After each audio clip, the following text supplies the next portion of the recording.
Muy buenas noches a todos y a todas. Quisiera ver si me escuchan en el chat. Hoy estamos en nuestra novena clase, estamos por finalizar, el día de mañana finalizamos un excelente diplomado y procesal laboral con el señor juez Carlos de la Cruz. Estamos a unos pasos de finalizar este gran diplomado. Quisiera saber si me escuchan, por favor, si se escuchan. Bueno, ya tenemos las recomendaciones. Si se nos va la señal, tenemos que reconectar, debemos de verificar que nuestra banda de internet esté bien. Si se escucha bien, con uno que sí se escucha, excelente. Ya vamos a iniciar, como siempre, en 2 minutos con la charla novena que nos tiene preparado el honorable señor juez para el día de hoy. Muchas gracias, estamos pendientes. Ahorita vamos a dar inicio en unos minutos.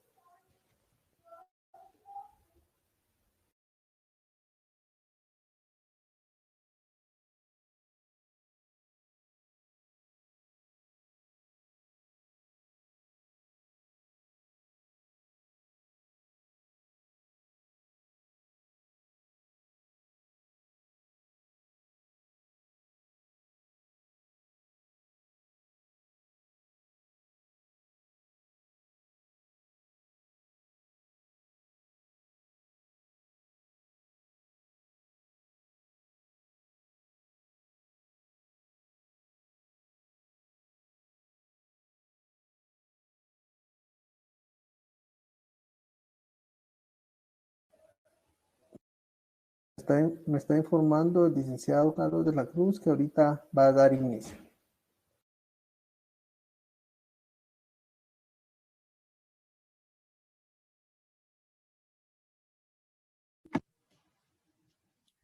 Tengan todos y cada uno de ustedes muy buenas noches, esperando que podamos dar continuidad al diplomado de Derecho Procesal del Trabajo y para esos efectos, el día de hoy vamos a tratar lo referente al procedimiento en los juicios de ejecución laboral. Previo a ello, quisiera hacer referencia a que posterior a que concluyamos esta parte, vamos a tratar de repasar un tanto mediante un flujograma lo que se refiere al juicio ordinario laboral. En relación a la ejecución de los procedimientos ordinarios laborales, el Código de Trabajo, en su artículo 425, inicia con lo que se refiere a la ejecución. Pero la ejecución en sí lo constituye aquel conjunto de actos que son eminentemente jurisdiccionales, dirigidos a asegurar la eficacia práctica de una sentencia o de un derecho preestablecido en otra forma.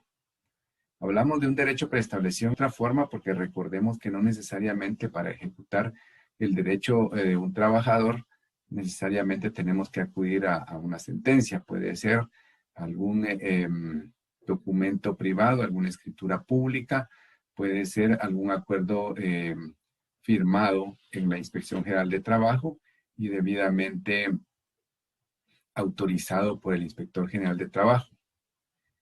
Manifiesta este autor que en los procesos de ejecución ya no hay una fase cognoscitiva, porque el derecho ya está declarado reconocido, como en cualquier otro proceso. Ya tenemos el ejecutivo, por ejemplo, en familia o en el derecho civil, ya existe un derecho declarado o reconocido. Ya no hay nada que discutir, salvo algunas circunstancias, pero muy, muy, muy especiales. Se trata de hacer efectivo únicamente el mismo, es decir, aún en contra de la voluntad de quien debe cumplirlo. La naturaleza jurídica de la ejecución es considerada como una actividad jurisdiccional.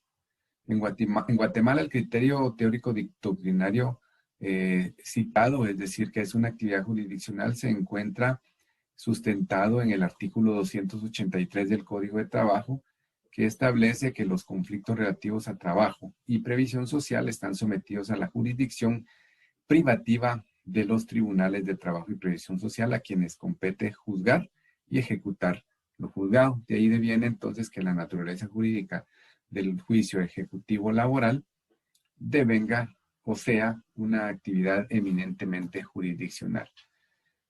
La competencia, ya les decía, en el artículo 425 del Código de Trabajo inicia lo relacionado a la ejecución y para ello este artículo establece que debe ejecutar la sentencia el juez que la dictó en primera instancia.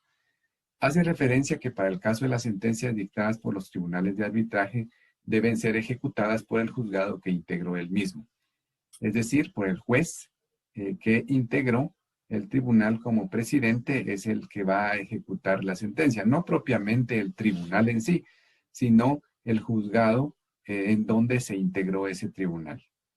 Lo dicho en el párrafo que antecede, es decir, en relación a quien dicta las sentencias de los tribunales de arbitraje, se aplica para el cobro de toda clase de prestaciones reconocidas en la secuela de un juicio en una sentencia firme ante tribunales de trabajo y previsión social, así como el de las demás prestaciones que establece el artículo 101 del Código de Trabajo.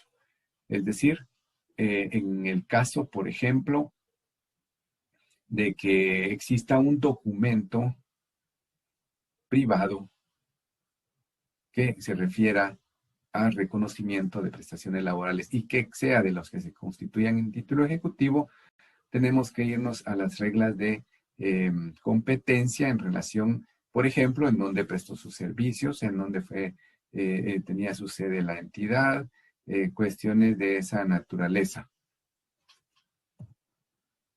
¿Cuáles son los documentos que tienen el carácter de título ejecutivo en materia laboral? Cuando analizamos el artículo 425 del Código de Trabajo, la idea es, en principio, que únicamente las sentencias tendrían el carácter de título ejecutivo. Sin embargo, como se indicó anteriormente, el interesado puede acceder a una ejecución laboral a través de cualquier documento que tenga la calidad de título ejecutivo. Como consecuencia, se puede decir que algunos de los documentos que pueden tener eficacia en el ramo laboral, eficacia ejecutiva, son el que se refiere a cobro de prestaciones reconocidas por el demandado en un allanamiento parcial. Es decir, un allanamiento parcial que se ha realizado ante la judicatura. Lo reconocido en la fase de conciliación o cualquier convenio que se celebre en juicio, siempre y cuando exista aprobación judicial del convenio al que arriben las partes.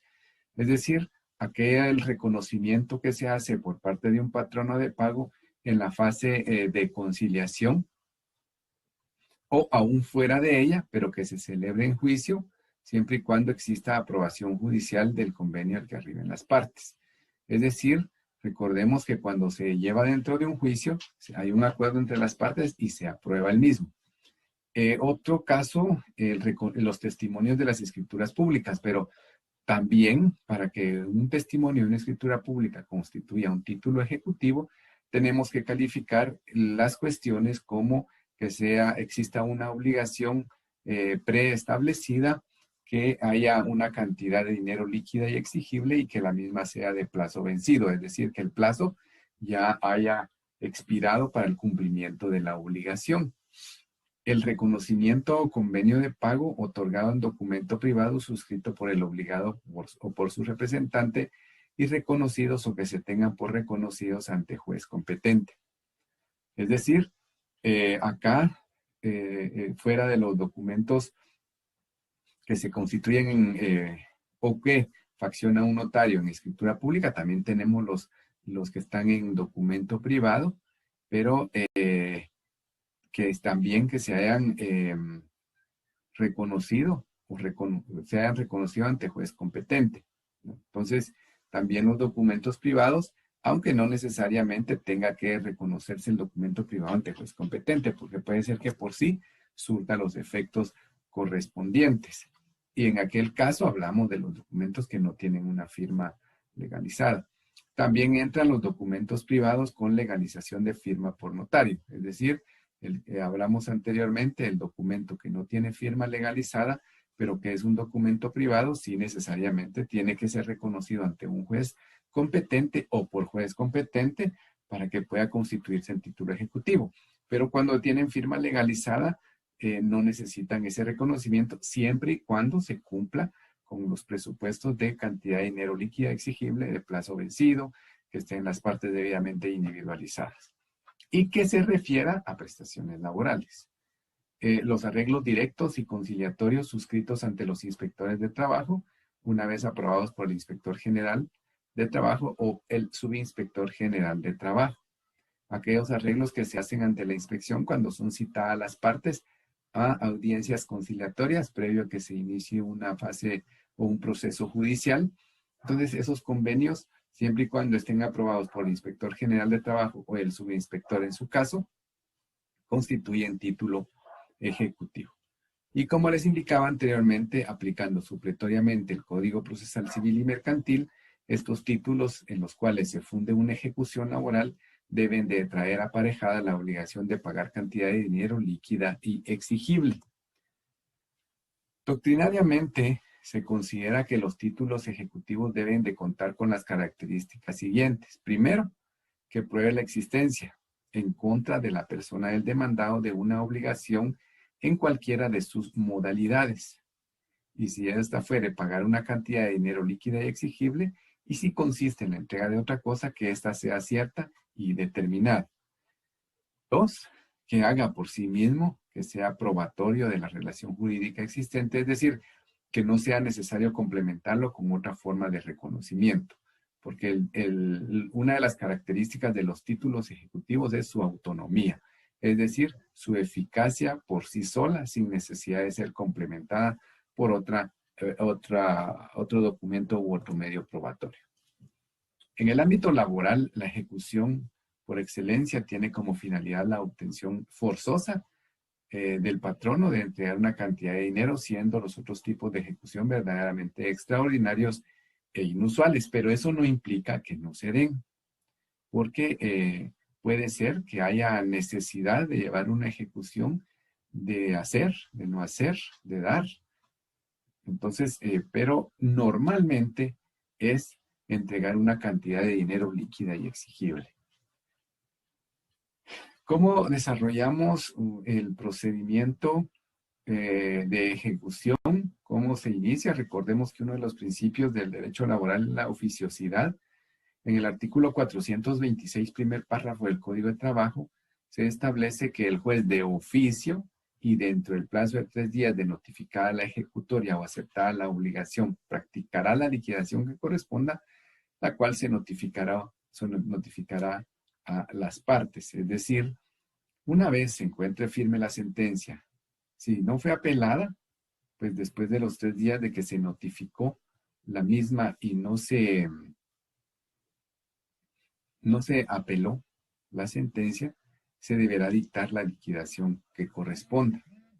Es decir, practicar la liquidación significa determinar exactamente cuál es el monto que debe de pagar el patrono por cada una de las prestaciones a las que fue condenada, por el periodo que se debe de indicar y por tomando en consideración el salario que se estableció en la sentencia. En contra de esta liquidación, cabe únicamente, como vimos, el recurso de rectificación, el cual es procedente cuando se incurra en un error de cálculo. Ya vimos que debe de indicarse expresamente en qué consisten esos errores y cuál es la suma correcta. Este recurso vimos también que debe de interponerse dentro de las 24 horas de notificada la liquidación y en dicho memorial se deben expresar los errores en los cuales se incurrió en cuanto a los montos específicos. Si dentro, perdón, se me olvidaba algo en lo anterior, en el primer párrafo de esta diapositiva, que les hablaba de cuando está firme la sentencia, entre los 3 días siguientes se dicta la liquidación. Es decir, si no se apeló, como les indiqué, y si se apeló, cuando ya la sala haya confirmado dentro de esos 3 días, se debe de dictar la liquidación. Obviamente, para que el juzgado pueda proceder a dictar la liquidación, debe de recibir los autos. O sea, una vez recibidos los autos, el juez debe, por imperativo legal, dictar la liquidación. No debe de esperar a que se la soliciten, sino que cuando reciba la ejecutoria, en donde tiene por recibida la ejecutoria, ahí mismo procede a dictar el auto de liquidación, porque ese es el procedimiento que establece la normativa. Y volviendo a la rectificación, encontramos que el recurso debe de ser resuelto inmediatamente, es decir, una vez se haya presentado, se procede al análisis, se establece si existe o no el error que se indica y se resuelve sin dar audiencia a la otra parte. Esto es lo que significa sin formar artículo. Y cuando dice también que será resuelto de plano sin formar artículo, hace referencia a que no hay necesidad de dar audiencia a ninguna otra parte, ni practicar cualquier otra diligencia aparte de emitir la resolución. Una vez se haya dictado el auto de rectificación, y si dentro del tercer día de notificada la liquidación o de estar firme la rectificación, no se hace pago de lo que se indica en el auto de liquidación, en donde ya se estableció el monto, se ordena el requerimiento de pago, se ordena librar el mandamiento respectivo y en su caso se puede ordenar el embargo de bienes que garanticen la suma deudada, con designación del depositario que no está obligado a prestar fianza. Y acá entonces ya podemos ordenar el embargo en definitiva de los bienes porque ya está una sentencia firme, ya hay una liquidación firme, ya hay montos establecidos que son los que está obligada la parte demandada a pagar en base a esa sentencia firme. Entonces, acá sí ya podemos ordenar el embargo de bienes por el monto exacto. Y esto, obviamente, también puede hacerse de oficio. Si al momento de requerir se hace el pago, pues obviamente el proceso concluye. Pero en el caso de que no se haya hecho el pago, pues obviamente hay que dar continuidad y ya procede a establecer si existen o no bienes embargados para proceder a hacer la entrega. En el caso de bienes en que se refieran a dinero, hacer la entrega como pago total o parcial, depende de cuánto se haya embargado, a la parte ejecutante, o sea, al actor o trabajador. Encontramos las ejecuciones especiales también en materia laboral, la ejecución con base en un título ejecutivo. Cuando se promueve con base en un título ejecutivo, el procedimiento se inicia con el requerimiento. El juez, al darle trámite a la demanda, ordenará el requerimiento del obligado, librando el mandamiento respectivo. Aparte de lo anteriormente expuesto, la ejecución de sentencia o de cualquier título ejecutivo sigue el mismo procedimiento.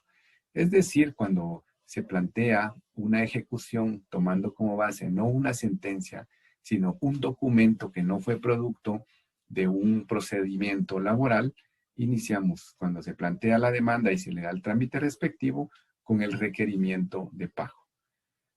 Cuando se hubiera trabado embargo, y de ahí todo el procedimiento en cuanto a los plazos sigue siendo el mismo que les indiqué anteriormente. Cuando se hubiera trabado embargo sobre bienes que resultan insuficientes o son de otra persona o de cualquier manera no respondan a la obligación, incluso puede ser a solicitud de parte o a instancia del mismo juez y sin dar audiencia a la otra parte, se puede ordenar la ampliación del embargo y se comisiona inmediatamente al ejecutor que el juzgado designe para los efectos de dar cumplimiento a esa ampliación.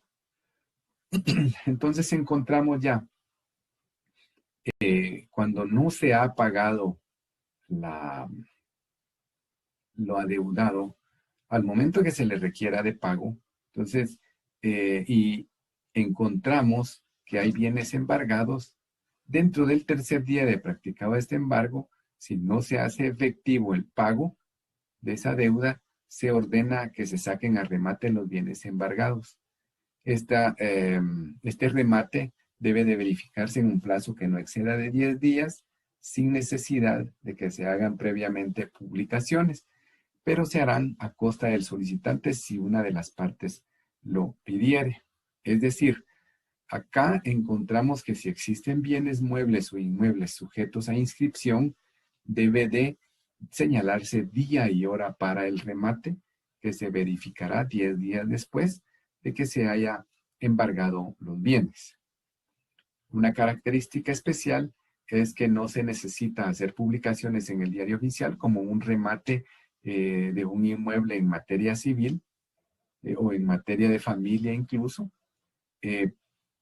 pero si se solicita, debe de hacerse, pero quien debe de pagarlas es quien solicita las publicaciones, porque pudiera ser que maliciosamente, con tal de que el trabajador gastase, pudieran interpretar la norma como que el solicitante es el actor y si lo pide el demandado debe de publicarse a costa del actor. No, la norma lo que establece es, pero se harán a costa del solicitante si una de las partes lo pidiera. Es decir, si del solicitante se refiere a quien vaya a pedir la publicación de esos edictos.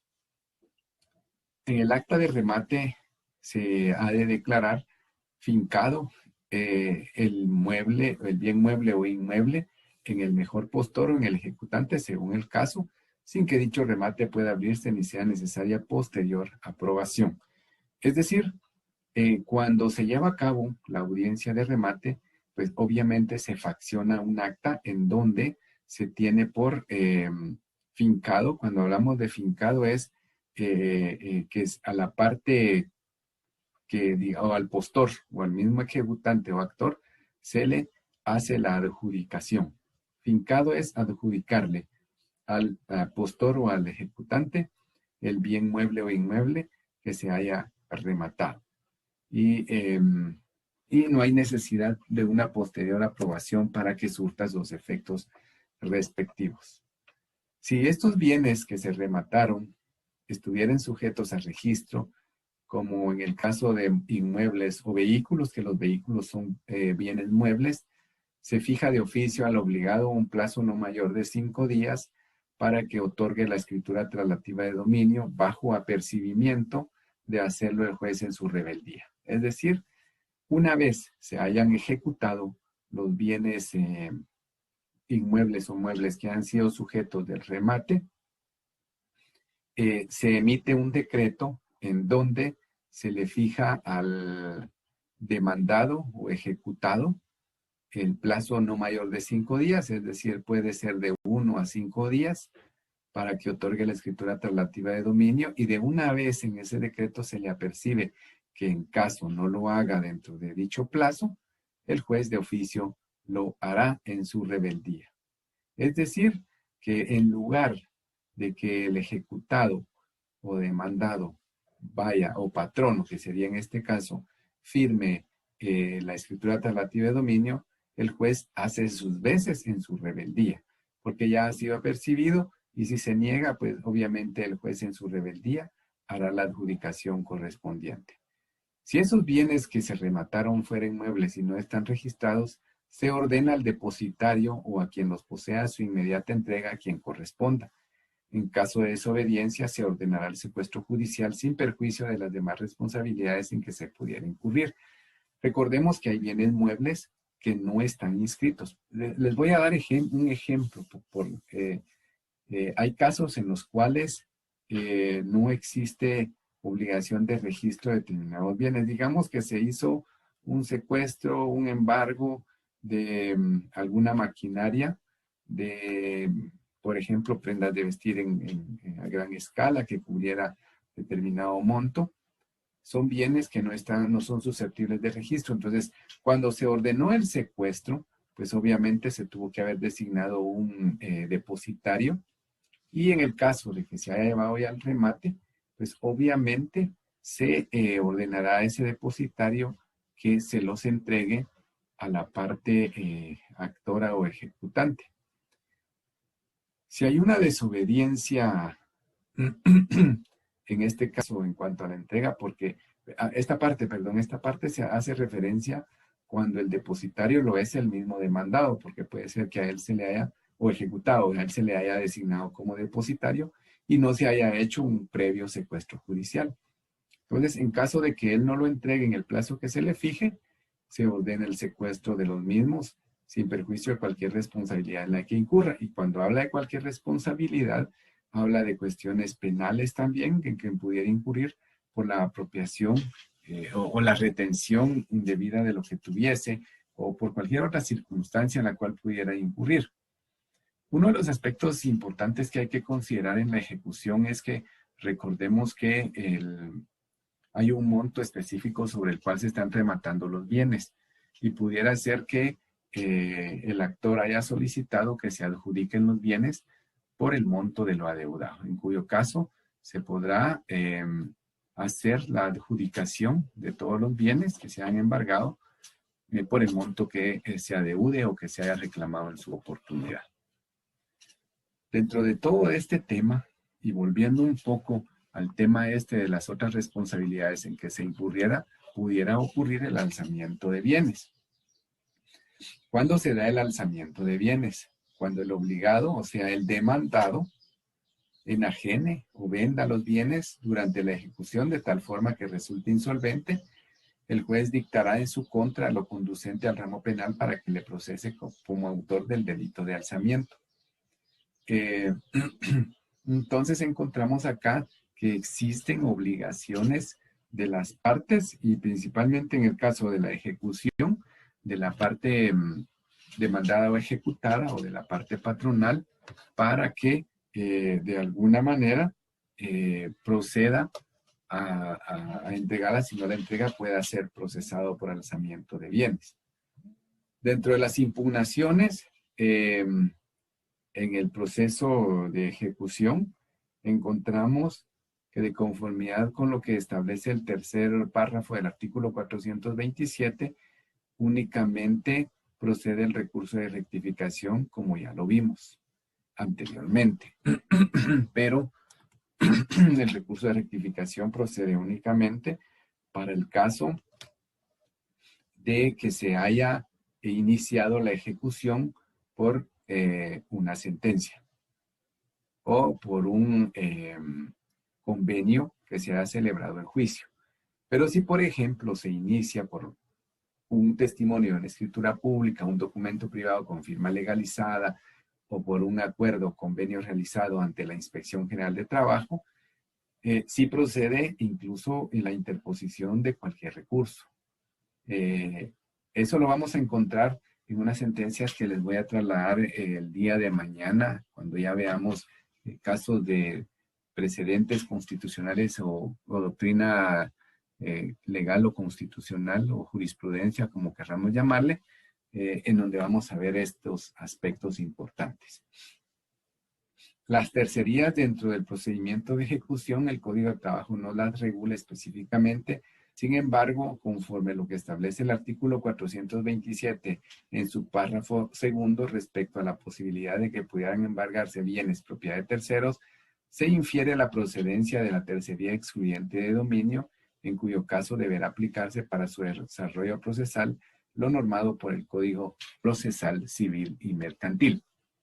Entonces, pero acá hay una cuestión muy importante y es que esta tercería excluyente de dominio hace referencia a bienes que no sean propiedad de la parte que ha sido demandada y está siendo ejecutada, pero que sean parte o propiedad de una tercera persona que no haya sido parte dentro del proceso. Acá hay que considerar algo muy importante, que pudiera ser que una tercera persona comparezca a ejecutar una tercería excluyente de dominio amparado en que el demandado le vendió durante la ejecución la propiedad que se está ejecutando.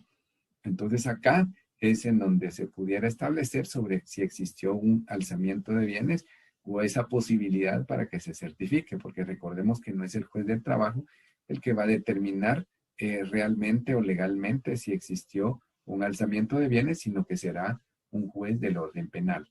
El juez de trabajo únicamente se va a limitar a certificar por la posibilidad de la existencia de este tipo penal.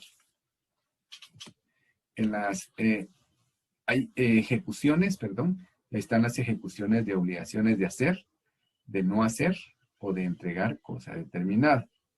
El artículo 426 del Código de Trabajo establece que en cuanto a las obligaciones que se nombran en ese título, se aplican las normas del Código Procesal Civil y Mercantil y lo normado en la ley del organismo judicial. Es decir, se entiende que es lo referente a los artículos 336 al 339, en donde están normadas las ejecuciones de no hacer, de dar o de entregar cosa determinada, o de hacer, perdón.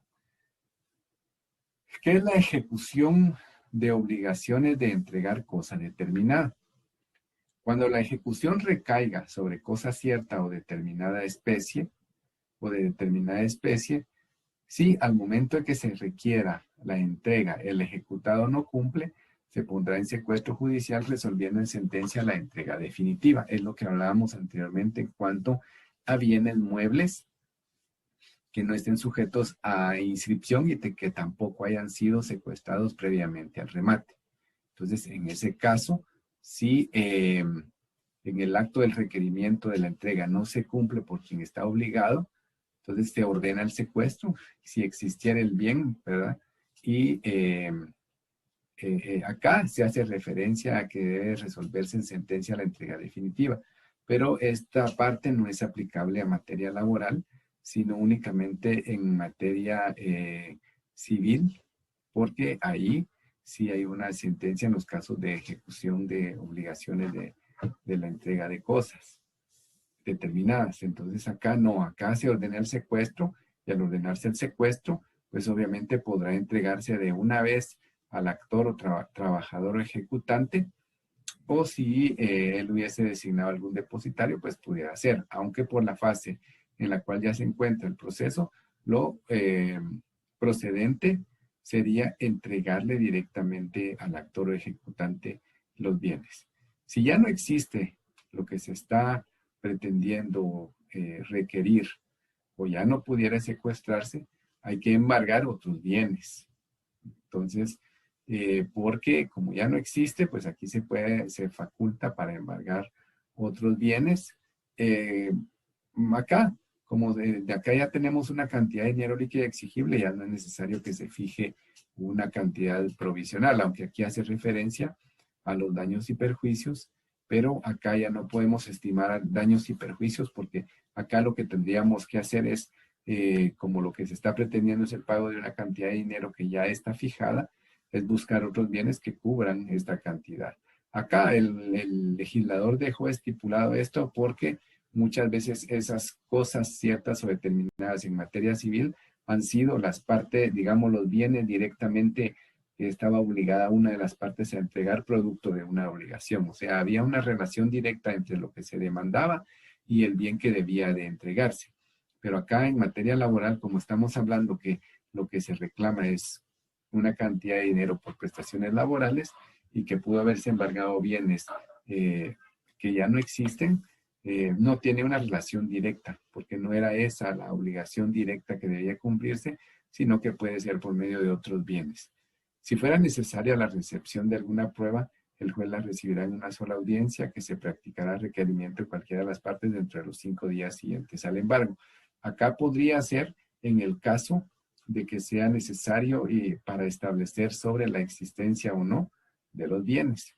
Pero en la mayoría de casos, lo procedente sería de una vez ordenar el embargo de otros bienes y dejar esos por un lado, porque esta parte ya sería, como les decía anteriormente, por la obligación que existía o que existe y por la relación directa entre lo que se está ejecutando, lo que se demandó, con el bien que debía por obligación entregarse.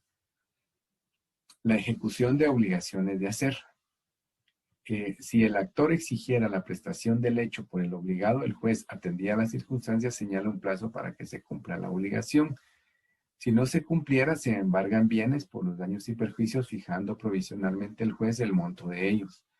Si alguna de las partes se opusiera al valor fijado por el juez, se procederá conforme el procedimiento de los incidentes, es decir, se planteará un incidente para establecer digamos, si el monto fijado provisionalmente es el que realmente corresponde.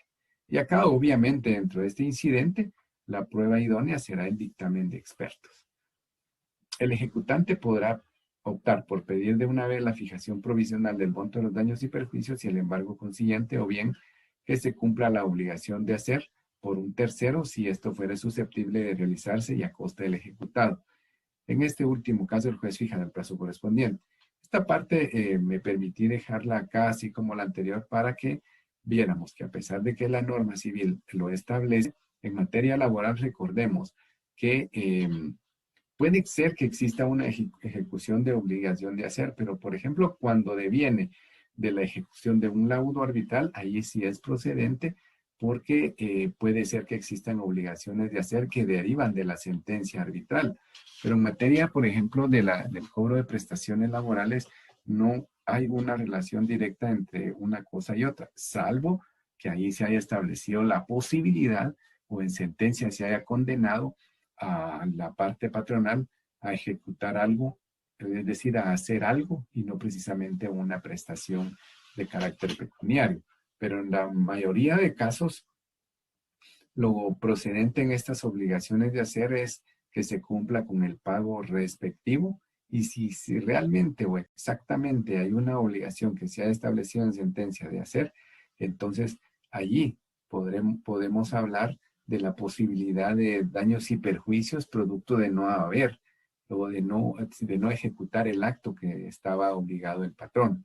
Pero como les indiqué, en materia de laudos arbitrales es muy diferente porque en el laudo o sentencia arbitral nosotros encontramos obligaciones pecuniarias, obligaciones de hacer, ¿verdad? Porque allí recordemos que el laudo arbitral en materia laboral deviene directamente de la obligación que se impone a un patrono de ciertas obligaciones contenidas en un pliego de peticiones que hizo una de las partes, es decir, la parte trabajadora, y a la cual fue condenada mediante una sentencia arbitral, en donde, repito, no solamente hay cuestiones pecuniarias, es decir, de prestaciones dinerarias, sino también hay prestaciones de naturaleza social, cultural, deportiva, que en todo caso pudieran, o de previsión social incluso, pudieran obligarse a hacer a un patrón. La ejecución de obligaciones de no hacer. Cuando se quebranta una obligación de no hacer, el juez fija un plazo para que se repongan las cosas al estado anterior, si fuera posible. Si no se cumpliere, se pudieran embargar bienes por cualquier daño y perjuicio que se haya ocasionado, los cuales son fijados provisionalmente por el juez. Si alguna de las partes se opone al valor fijado por el procedimiento, fijado, se procede por el procedimiento de los incidentes. Vuelvo y repito, de nuevo un incidente por medio del cual se puede establecer cuáles son los montos reales y obviamente vuelvo y repito, la prueba principal acá lo sería el dictamen de expertos. El ejecutante puede optar por pedir de una vez una fijación provisional de esos daños y perjuicios, el embargo o que se cumpla la obligación de hacer por un tercero.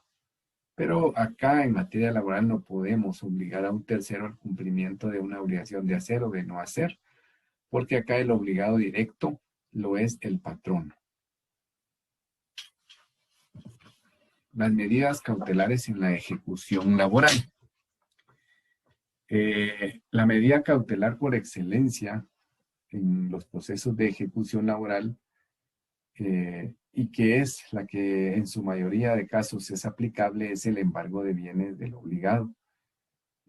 También se puede ejecutar el arraigo, la intervención, lo que llamamos intervención, que son intervención de empresas mercantiles, pero no limita a que se pueda solicitar algunas otras. Cuando se solicitan en la demanda, pues ya sabemos que existen vigentes hasta el momento de la ejecución. Y es que en algunas ocasiones se alega por las dos partes. Las dos partes tienen sus razones para poder alegar u oponerse a que se hayan otorgado o no se hayan otorgado esas medidas precautorias. La parte demandada por lo regular alega que por qué se otorgan las medidas precautorias que se solicitan en la demanda o posterior a la demanda, pero previo a emitirse una sentencia y que ésta se encuentre firme. Pero la norma no establece momentos especiales en los cuales pueda o deba de decretarse una medida precautoria. Puede hacerse desde la demanda, en todo el ínterin del proceso, hasta el momento de la ejecución de la sentencia o del documento que sirve de base para la ejecución. Eso es por un lado. Por el otro lado, pues el trabajador, la parte actora, muchas veces alega que por qué no se le decretó la medida precautoria, pero esto ya es un criterio bastante subjetivo. Yo lo que les puedo decir es de que en la mayoría de casos, si se acredita debidamente esa necesidad de la medida, que como explicamos anteriormente es únicamente argumentar de por qué se requiere la medida, sería suficiente para poder decretar una medida precautoria, recordando que quien está responsable de la medida es quien la pide. Pero obviamente hay un análisis o debe de existir un análisis con el objeto de determinar si procede o no. En la mayoría de casos, pues obviamente se decreta, o al menos hablo por no todos, pero porque hay muchos que no lo hacen, pero ese es un criterio muy, muy personal. Cada quien tendrá sus razones para no hacerlo. No puedo entrar a detalles ni a juzgar ni a entrar en alguna controversia de por qué no se decretan o por qué se decretan, porque cada uno creo que tiene el análisis correspondiente tanto de las normas como de la jurisprudencia. Pero sí, la más aplicable es el embargo de bienes, que es la más efectiva, obviamente. El arraigo en muchas ocasiones el patrono ni sale del país como para que le afecte el arraigo. En algunos casos sí, en algunos otros casos no. Pero recordemos también que el arraigo no es una medida que vaya a afectar el patrimonio de una persona. Y recordemos también que el arraigo no puede decretarse en contra de un representante legal de una persona jurídica, porque es únicamente cuando se está requiriendo en contra directamente de la persona demandada. ¿Cuáles son las características de una medida precautoria? La primera de ellas es su prevención. La función procesal es preventiva, porque a través de ella no se juzga sobre el derecho del solicitante. Por ello les decía que se puede decretar y se decretan inaudita parte, porque ese es otro aspecto importante. Como recordemos que es preventiva, no se está prejuzgando sobre si le va a asistir o no el derecho a la parte actora. Entonces, muchas veces se alega que con decretarse la medida sin haber oído a la parte demandada, se está vulnerando el derecho de defensa, pero eso ya está suficientemente discutido incluso a nivel constitucional, que eso no es así, porque la norma establece que se dictarán inaudita parte, es decir, se dictarán sin oír a la otra parte, y además dice que se ejecutarán aun cuando exista cualquier recurso que se haya planteado. Es decir, si se planteó algún recurso, no podemos nosotros detener la ejecución de la medida, salvo que haya sido una acción constitucional de amparo en donde se haya decretado el amparo provisional y se haya obligado a dejar sin efecto la medida, pero en otros casos no, porque la norma es clara. Otra característica es que las medidas precautorias son patrimoniales y personales. Es porque afectan generalmente el patrimonio de una de las partes, es decir, de la parte demandada, aunque en otras ocasiones pueden afectar la libertad de locomoción, como hablábamos del arraigo, que es la que limita la libertad de locomoción en relación a no poder trasladarse de un país a otro. Son unilaterales, porque una vez aceptadas por el juez no se requiere la notificación de la parte afectada, es lo que les decía, inaudita parte establece nuestra normativa. Son coercibles, su cumplimiento es forzoso, su eficacia tiene lugar con intervención de particulares, incluso con el apoyo de la fuerza pública. Toda medida precautoria tiene fuerza coercitiva porque es obligatorio su cumplimiento, debe de ser forzoso incluso, salvo obviamente que vaya contra alguna norma o como les indicaba, que se haya dejado sin efecto por alguna acción constitucional de amparo o por el mismo juez. En sí, en materia ejecución. Esta es la parte más importante que tenemos. Solamente me queda agregar acá que también tenemos la ejecución de los laudos arbitrales, ¿verdad? Los laudos arbitrales se rigen por las mismas reglas del procedimiento ordinario de ejecución. El artículo 425 del Código de Trabajo, en donde se establece lo relacionado a la ejecución, nos establece lo siguiente, que las sentencias dictadas por tribunales de arbitraje deben ser ejecutadas por el juzgado de la zona económica que corresponda a esos tribunales. Y derivado de ello, entonces se aplican las normas que ya vimos, es decir, todo lo que se establece en el artículo 426, en el artículo 427 y en el artículo 428 del Código de Trabajo. En este aspecto, también es de indicar que dentro de los títulos ejecutivos que encontramos los convenios a que se ha arribado en los diferentes centros de mediación del organismo judicial previamente homologados por el juez de trabajo. Muchas veces se puede derivar a los centros de mediación por parte del juez el conocimiento conciliatorio de un procedimiento ya sometido en la vía judicial laboral. Una vez se haya iniciado y no se haya dictado la sentencia respectiva, podrá los centros de mediación conocer y poder de esa manera llegar a un arreglo con las partes y posteriormente remitirlo al órgano jurisdiccional para los efectos de que pueda homologarse y ya pueda constituirse en título ejecutivo en el caso de que se incumpla. Puede ser total o parcial. Recordemos que la conciliación puede ser total o parcial.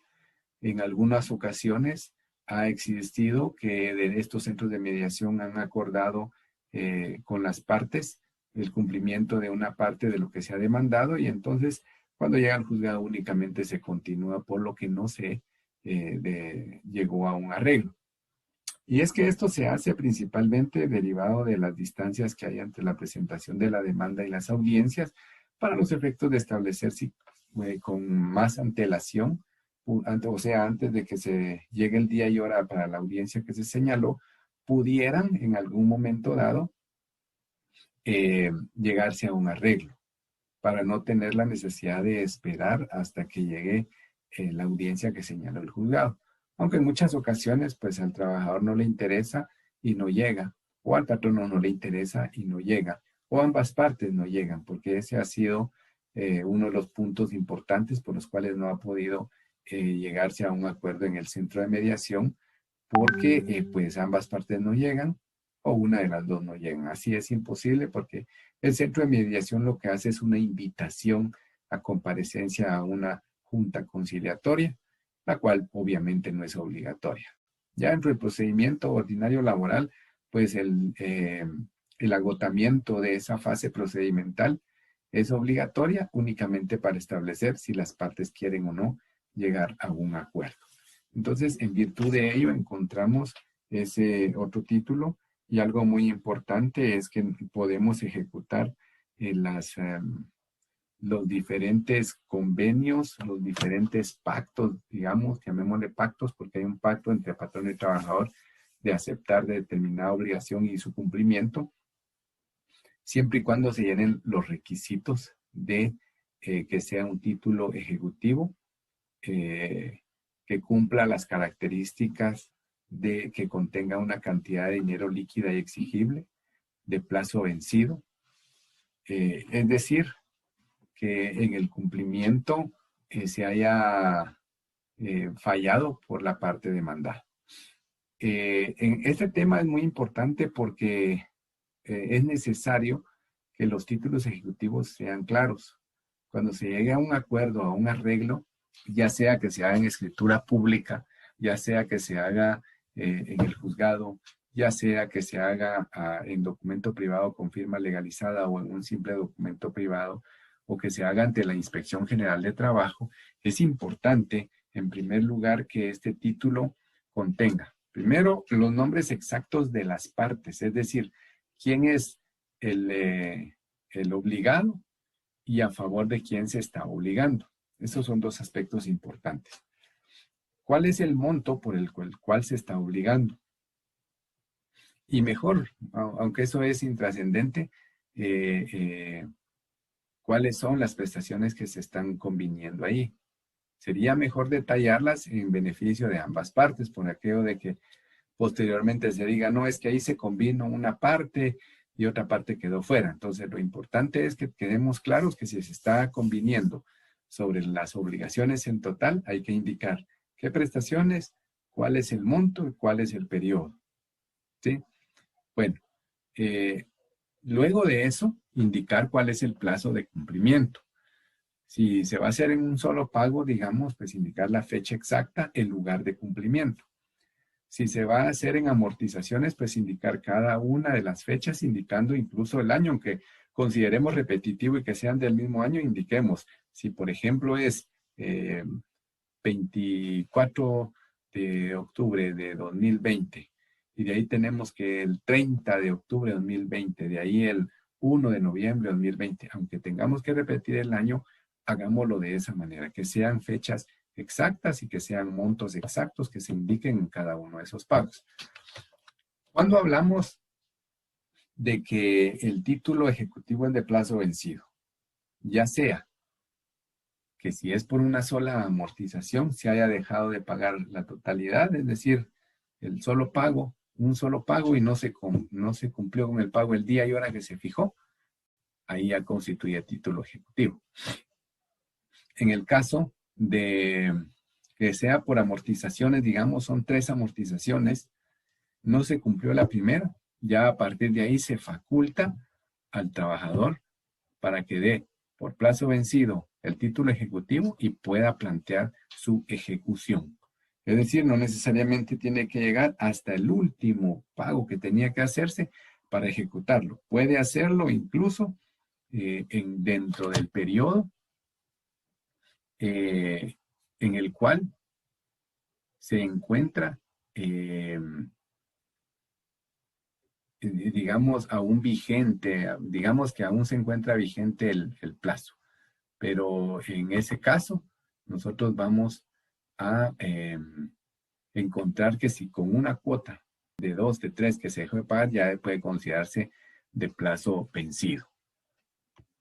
Vamos a repasar un tanto en una forma sucinta, en una forma sintetizada, lo del juicio ordinario laboral.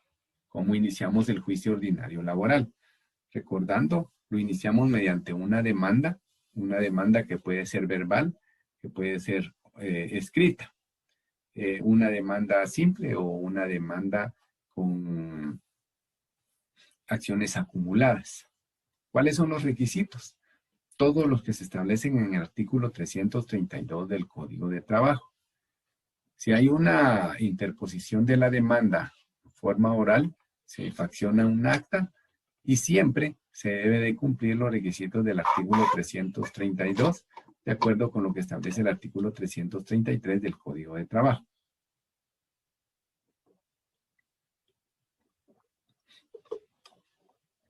En dado caso se interpuso por escrito y no cumple con los requisitos que establece el artículo precitado, lo que se hace es que se ordena a la parte actora que cumpla con los requisitos que no cumplió. Entonces, no puede dársele el trámite respectivo si no se cumple con llenar todos esos requisitos. Es decir, se le fija y se le indica cuáles son los defectos que tiene la demanda para que los cumpla. En este caso, pues conforme al artículo 325 del Código de Trabajo, no se le puede dar trámite mientras no se cumpla con ello. El mismo curso o la misma suerte corre la contestación de la demanda. Y para ello vamos a ir a los artículos 332, 333, 334 y 339 del Código de Trabajo. Es decir, si la contestación de la demanda no cumple con los requisitos que establece el artículo 332, también se le impone un previo para que cumpla con todos esos requisitos. En materia del cumplimiento de los previos, conforme al artículo 49 de la ley del organismo judicial, se le fija un plazo para que los cumpla.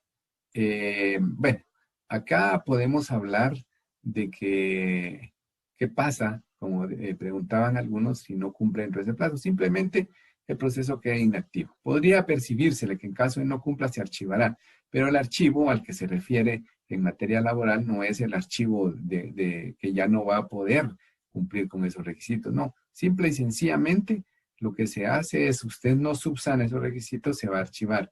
Es decir, se va a dejar inactivo mientras usted no cumpla, porque no puede continuarse de oficio, no pueden cumplirse de oficio ningún requisito de los formales que establece el artículo 332.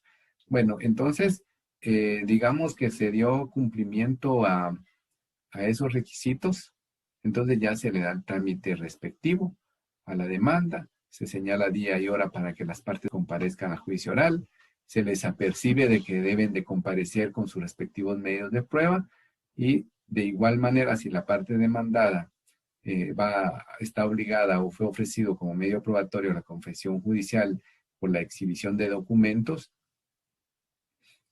o el reconocimiento de documentos, se le apercibe ahí de una vez que debe de comparecer a prestar confesión judicial, que debe de comparecer a reconocer documentos o que debe de comparecer a exhibir documentos. En caso deje de comparecer, en primer lugar, en relación a la confesión judicial, se le tendrá por confesa en las posiciones que deberán de calificarse oportunamente al momento de que se diligencie la prueba. Si se refiere al reconocimiento de documentos, que se tendrán por reconocidos en cuanto a contenido y firma o en cuanto a ambos. Y si es en relación a exhibición de documentos, que se tendrán por cierto lo que establece, lo que indica la parte demandada en su demanda, y además se le impondrá una multa de hasta 500 quetzales. Bueno, esos son los apercibimientos que se hacen, y además que en caso deje de comparecer sin causa justificada, se le declarará rebelde. Y esta rebeldía no necesariamente tiene que ser a petición de parte, sino que se puede declarar de oficio por el juez. ¿Qué sucede desde el momento en el cual está planteada la demanda y se notifica a las partes? Puede ser que la parte demandada pida una acumulación de acciones o una acumulación de procesos. En este caso, el objetivo que se persigue es que ambos procesos sean resueltos en una sola sentencia, porque tengan una relación directa. La acumulación de procesos no es más que la acumulación de acciones que se han planteado en diferentes órganos jurisdiccionales o en el mismo órgano jurisdiccional, pero que se hayan hecho por separado, que no estén en una misma demanda. Entonces, como les decía, se notifica a las partes. Entre la citación y la audiencia que se señale debe mediar por lo menos 3 días, más el plazo por razón de la distancia que pudiera existir, dependiendo si, digamos, la parte demandada es donde es notificada, es en un municipio o en otro departamento, se fija un plazo por razón de la distancia, que puede ir de 1, 2, 3, 4, 5 días en adelante. Eso es a criterio del juez, atendiendo a la distancia que exista entre el órgano jurisdiccional y el lugar en donde fue citada o notificada la parte demandada.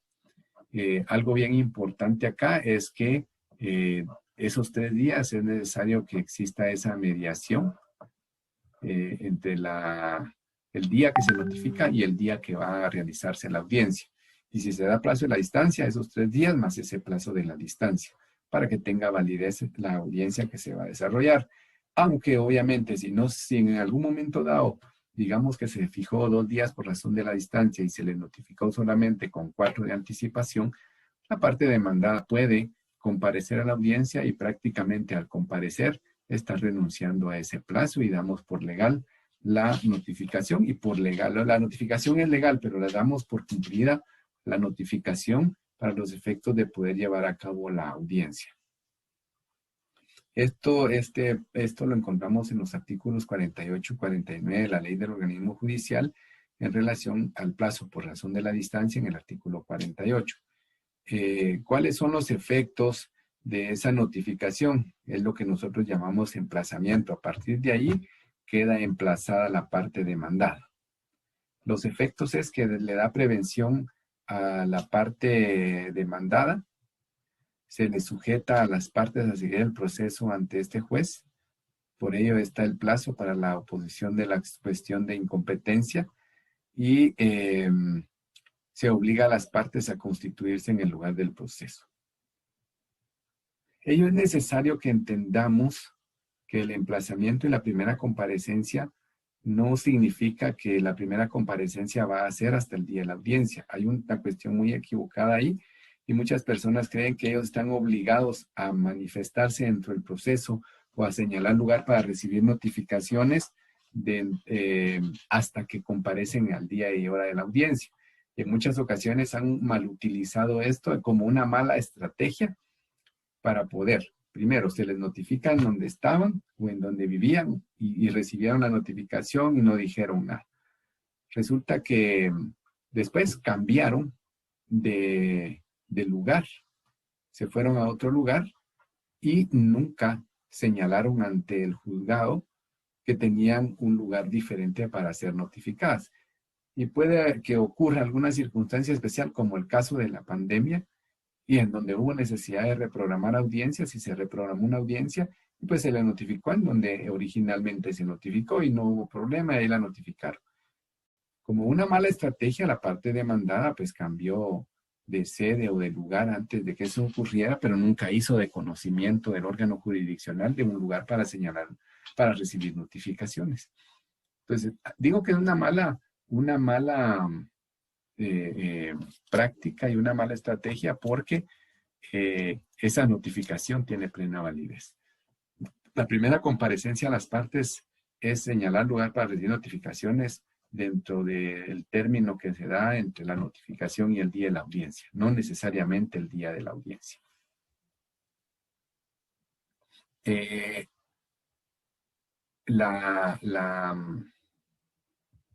Luego llegado el día de la audiencia, acá es en donde vamos a ventilar la actitud de las partes, es decir, qué actitud tiene cada una de las partes. En caso de que una de las partes no comparezca, puede ocurrir.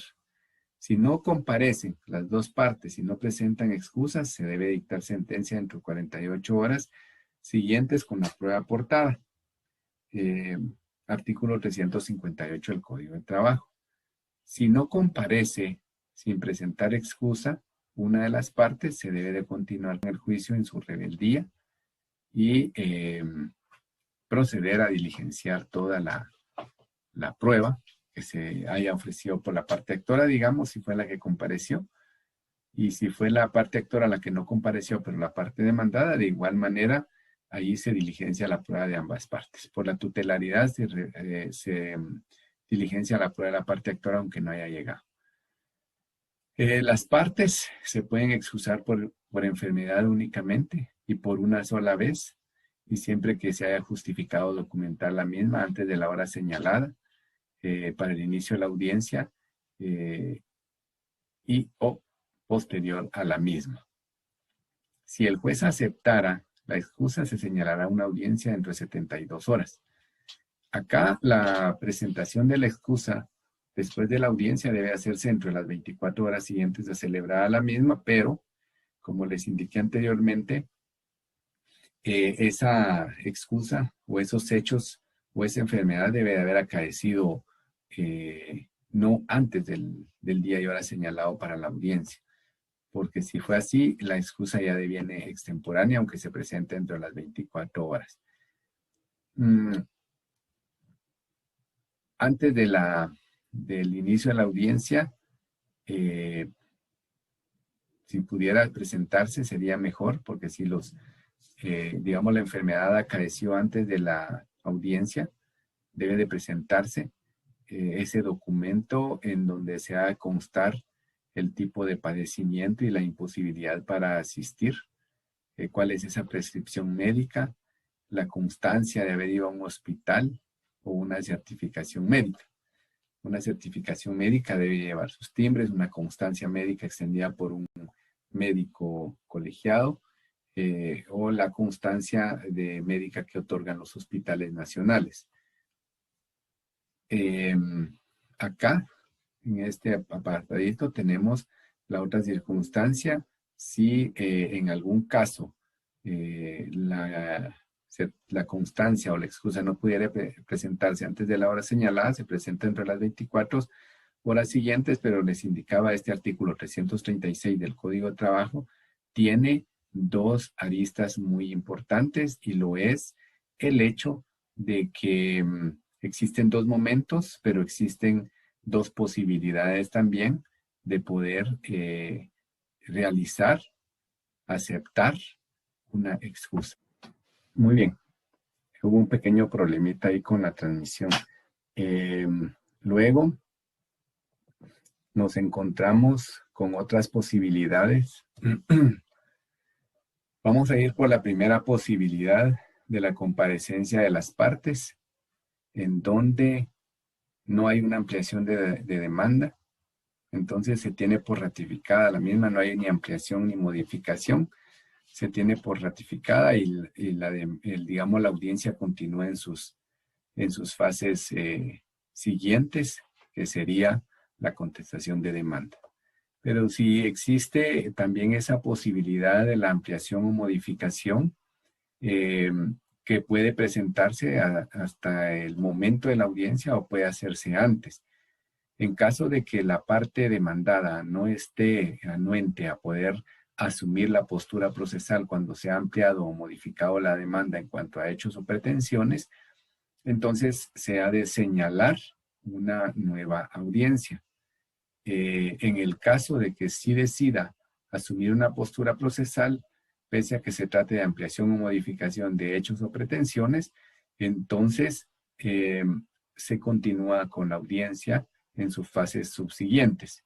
En el caso de que haya una modificación o ampliación antes del día de la audiencia, debería notificarse en los 3 días anteriores al día de la audiencia, pero como les indicaba, pudiera ser que llegado el día de la audiencia, en ese mismo momento se haga de conocimiento de la parte demandada de la ampliación o modificación, o que se haga esa modificación o ampliación en esa misma audiencia y ahí se indique la actitud procesal que quiera asumir la parte demandada.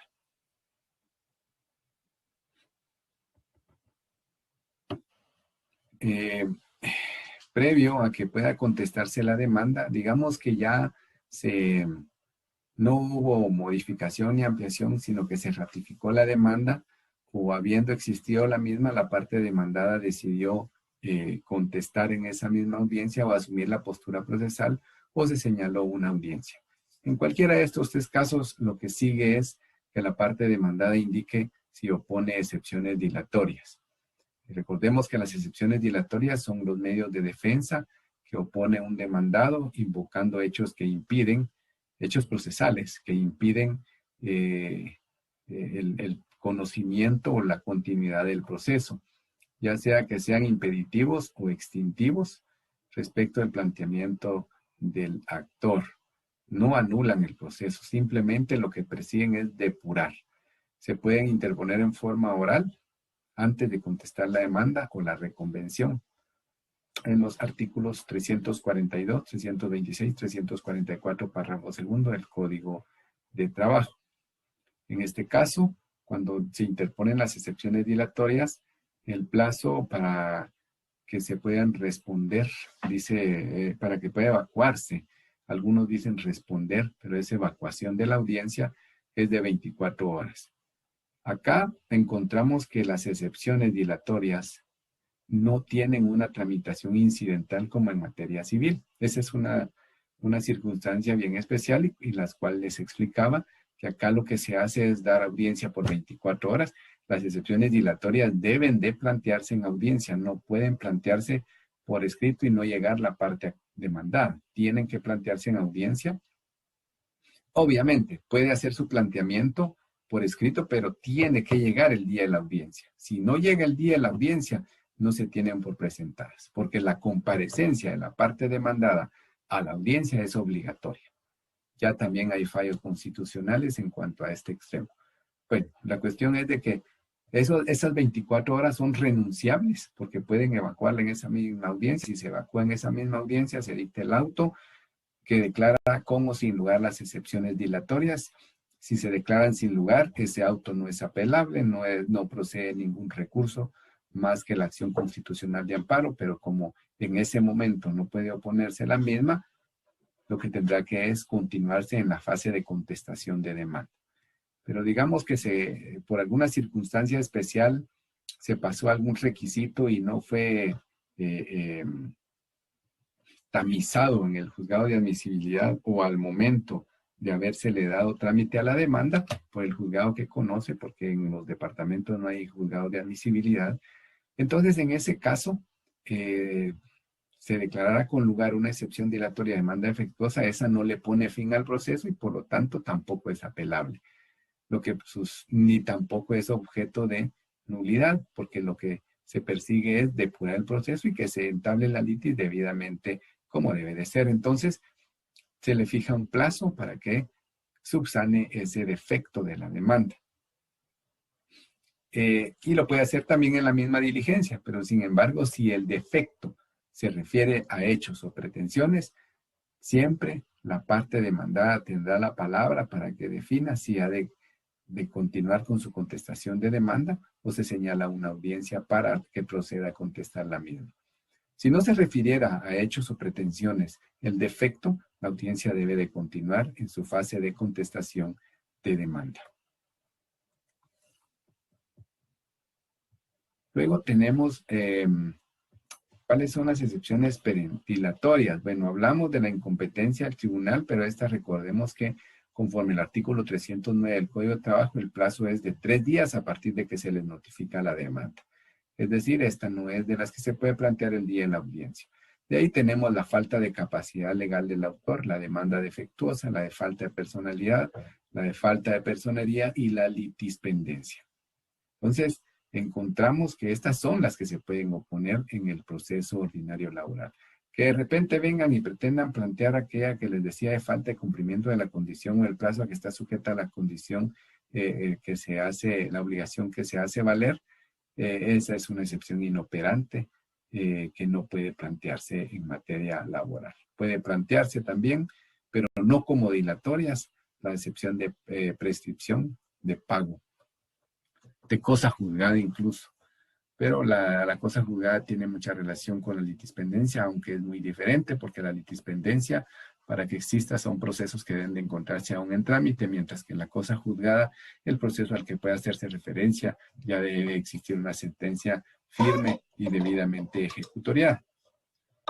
Bueno, cuando se tiene por agotada esa parte de las excepciones dilatorias y se continúa con el proceso, lo que continúa es la contestación de demanda y o la interposición de excepciones perentorias.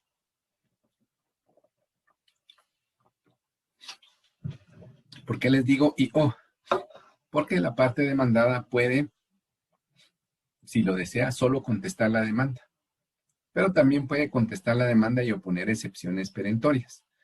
Lo que no puede es solo oponer excepciones perentorias, porque tiene que hacer referencia a una forma en la cual contesta la demanda. El objeto es contradecir la actitud procesal que asumió la parte actora cuando planteó su demanda.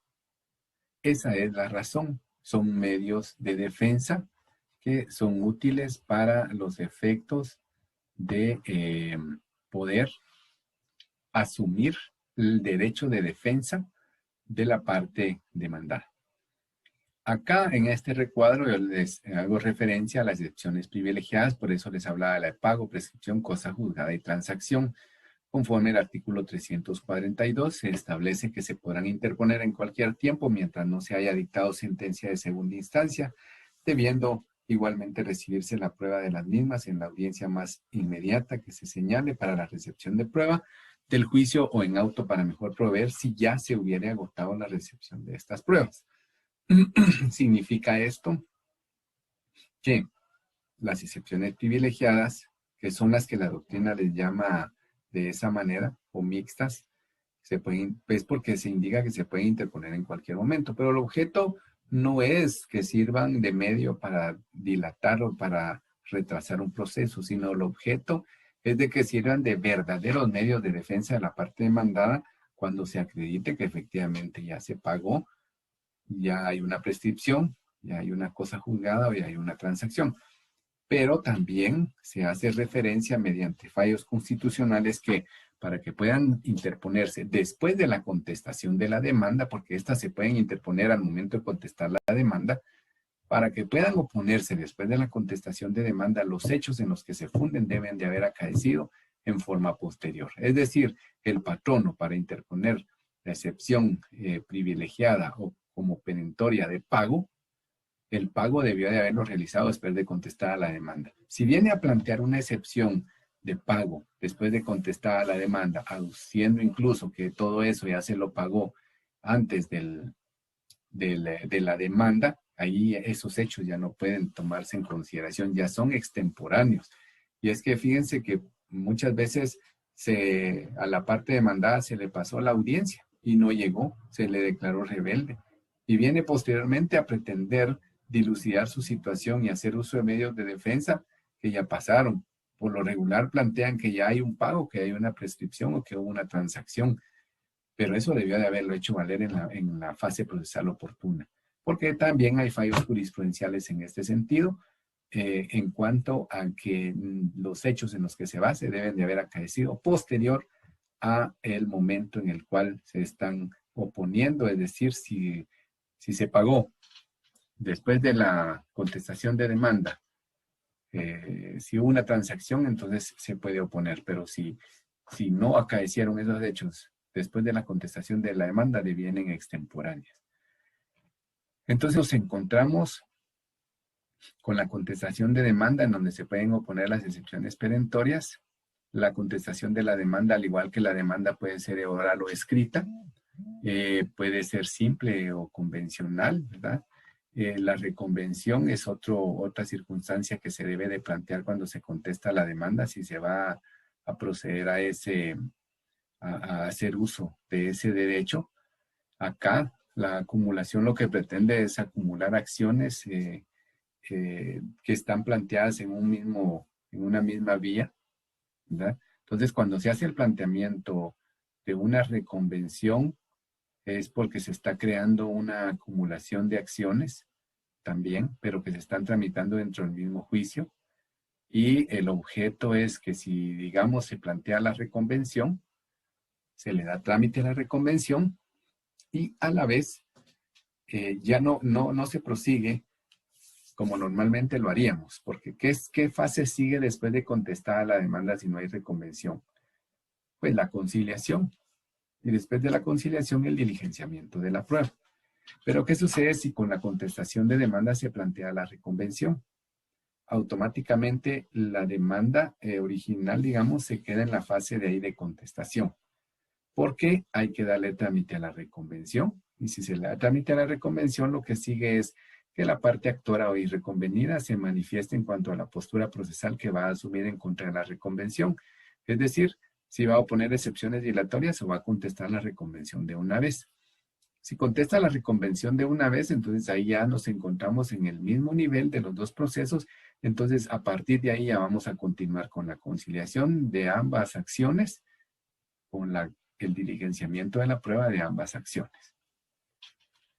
Dentro de los medios probatorios que se pueden ofrecer dentro de la contestación de demanda, las excepciones perentorias y la reconvención, encontramos la confesión judicial, que si, digamos, se reconocen todo lo que se pregunta ahí, y ahí están contenidas las pretensiones de la parte actora, hay que proceder en la vía ejecutiva si hay un reconocimiento expreso ahí, sin necesidad de dictar sentencia, conforme al artículo 354 del Código de Trabajo. Pero volvamos a las actitudes pasivas, por ejemplo, de la parte demandada, que sería en la primera audiencia su incomparecencia con o sin excusa, la rebeldía.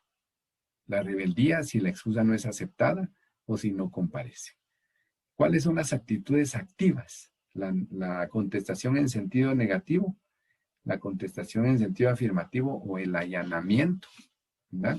En sentido negativo, pues obviamente la parte demandada se va a oponer a las pretensiones de la parte actora. En cuanto al allanamiento, va a aceptar las pretensiones del actor, pero puede ser parcial o total. Si hay una aceptación parcial, lo que sucede es de que hemos de continuar con todo lo demás en relación a las pretensiones que no fueron aceptadas y en relación a las que sí fueron aceptadas podrían cobrarse por la vía ejecutiva. Esto está establecido en el artículo 340 del Código de Trabajo.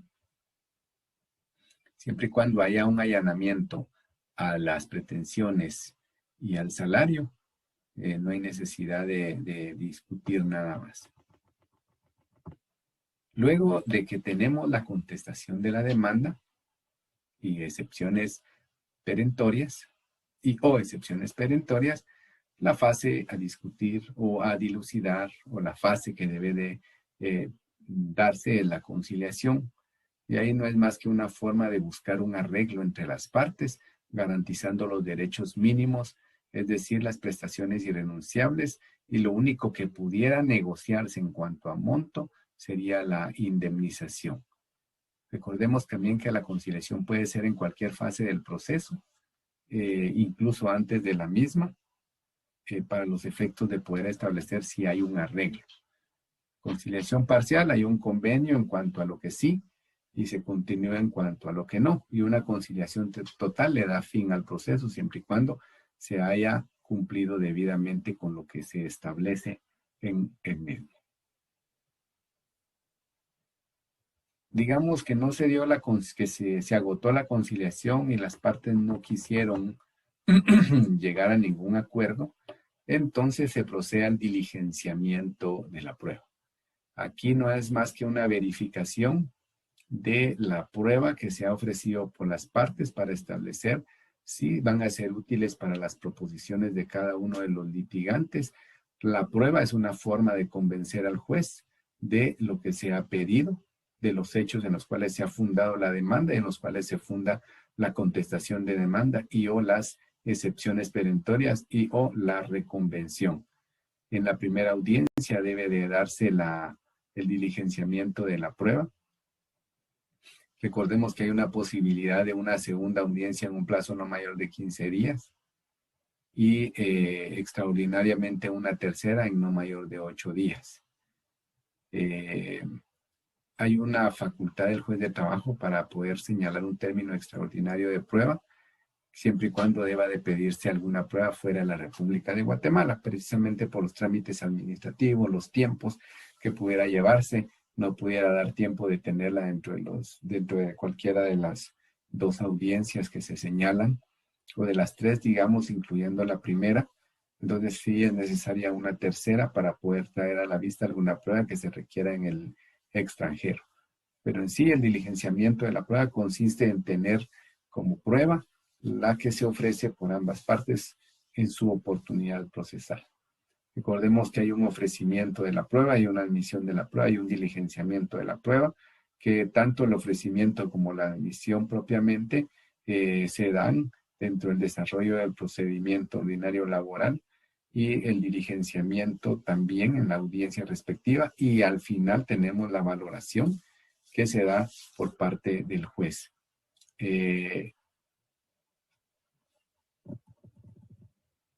Los medios de prueba que nosotros podemos ofrecer: la confesión judicial, la declaración de testigos, el dictamen de expertos, la prueba documental, las presunciones legales y humanas, el reconocimiento judicial o lo que llamamos realmente técnicamente la inspección ocular, los medios científicos de prueba, cualquier otro medio probatorio que resulte legal y admisible, pertinente o idóneo. La confesión judicial encontramos en el artículo 354, donde encontramos la obligación de poder, la obligación de apercibir a quien va a prestarla, de que debe de comparecer en forma personal y no por medio de apoderado. Dentro de los elementos de la confesión judicial encontramos el elemento subjetivo y el elemento objetivo. El elemento subjetivo es la capacidad del confesante y el elemento objetivo es en sí el objeto o hecho que se puede confesar, la voluntad de quien la presta. Dentro de las clases de confesión judicial encontramos la provocada o la que es a requerimiento, la espontánea que es la que se hace sin requerimiento, la calificada le agrega a la confesión hechos modificativos, la simple se confiesa categóricamente sin rodeos, la extrajudicial fuera del tribunal y la judicial ante un juez. La declaración de testigos la realiza aquella persona capaz y que es extraña a un juicio, que es llamada a declarar sobre hechos que han caído bajo el dominio de sus sentidos. Es decir, es un tercero capaz de percibir directamente lo que va a declarar. Artículos 347, 348, 349, 350 y 351, en donde también se establece que se pueden ofrecer hasta 4 testigos por cada hecho que se desea probar. Uno de los aspectos importantes de la declaración testimonial es que el testigo debe de ser presencial, no puede ser referencial. Puede ser que usted lo ofrezca, puede ser que se reciba la declaración, pero al momento de la valoración se va a determinar conforme lo que se haya declarado si el testigo tiene validez o si su testimonio tiene validez, porque puede determinarse que únicamente haya sido referencial, como muchas veces ocurre cuando la parte contraria tiene derecho a preguntarle o el mismo juzgador. Hay preguntas en donde se establece si es referencial o no. Por ejemplo, muchas veces quien lo propone le hace la pregunta que diga si se despidió al trabajador en forma justificada. Resulta que cuando se le pregunta por parte de la otra parte o del juez que si él estuvo presente o que si él sabe las razones por las cuales se le despidió, él dice, no, a mí únicamente me contaron, yo no vi. Entonces, por eso les digo que el testigo, para que tenga plena validez, debe de ser presencial. El dictamen de expertos, recordemos que un experto o un perito es aquel técnico que auxilia al juez para constatar algún hecho especial en donde se necesitan conocimientos muy específicos. Hay límites en los conocimientos de los juzgadores, entonces a veces hay necesidad de algún expertaje. Los documentos son aquellos elementos probatorios en donde consta alguna declaración de voluntad o de conocimiento, una expresión del pensamiento, y es una prueba preconstituida porque existe antes del planteamiento del juicio o existe antes de su diligenciamiento. Esta es una de las pruebas más eficaces que nosotros conocemos dentro de cualquier tipo de proceso. Y la encontramos regulada en el artículo 353 del Código de Trabajo. Las presunciones no son más que la consecuencia que la propia ley, las legales, o el juez, las presunciones humanas, saca de un hecho conocido para comprobar la existencia de otro desconocido. Es decir, que la presunción necesita un antecedente conocido. Les decía, pueden ser legales o juris et jure o humanas, que se llaman juris tantum.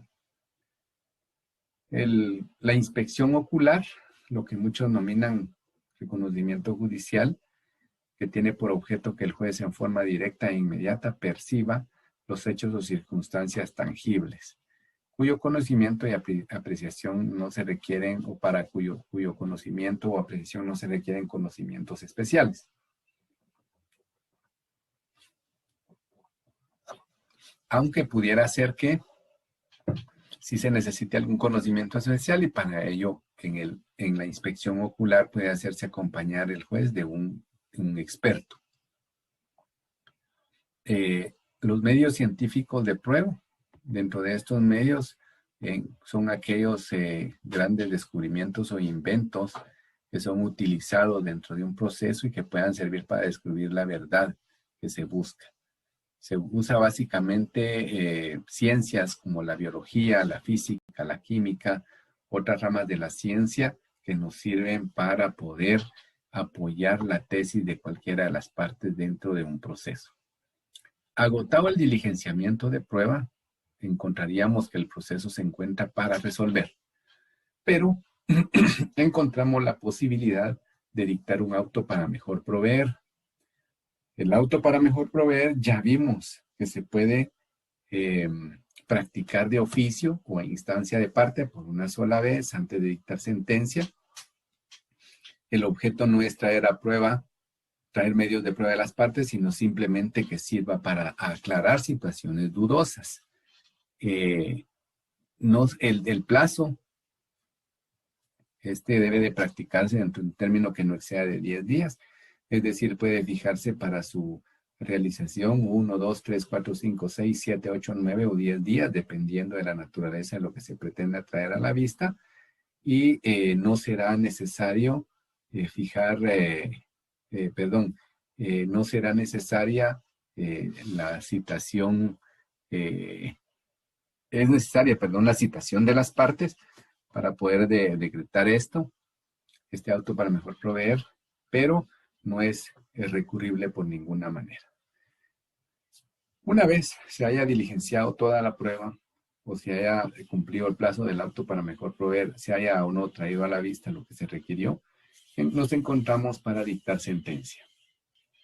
Cuando el demandado no comparece a la primera audiencia y sin justificación está apercibido para prestar confesión judicial o se refiere a despido injustificado, la sentencia debe dictarse dentro de 48 horas. De igual manera,